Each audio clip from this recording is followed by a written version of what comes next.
The National Broadband Bill is actually listed, and could I ask in this particular context whether it might be possible to bring the bill forward into the House in order to generate discussion and debate on what is a very important issue? Brian Stanley on the same matter. Thanks, Concordia. It has been outlined already that the commitment was given that the tender process and the contract was targeted for June 2017. And it says on page 46 of the programme for government that the new government will work with winners to accelerate the rollout of this infrastructure next year. Now, that was last year, that was 2018. This was first announced in 2012. It's having a huge effect on farmers, students, self-employed people. And just in Laois Offaly alone, there are 12,721 households and businesses in Laois waiting for this.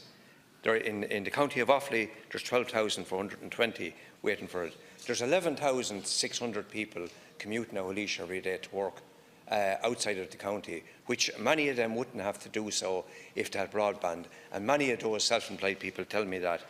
What in the name of God has happened to the National Broadband Plan? Where is it? Because when the previous minister resigned, he said it's only 10 days away from being signed up. He said there was 10 days work left on this contract to complete it. Now here we are in the month of February. What's happened to it? What's happened, Taoiseach? Well, what's happened is that we have a new minister in this department who is preparing to bring recommendations to government. There are three. Well, you didn't hear a year ago that there's a new minister in the department. So what we have, this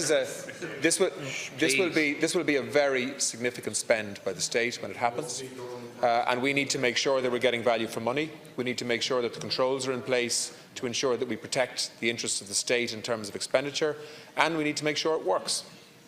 And Minister Naughton did an extraordinarily amount of good work in relation to preparing the way for getting this done, and I want to recognise that. Our former Minister Naughton, I should say. And Minister Bruton is now close to, that's my understanding, being in a position to be able to bring a recommendation to government, which will involve a significant decision by the government if we choose to proceed. Thank you.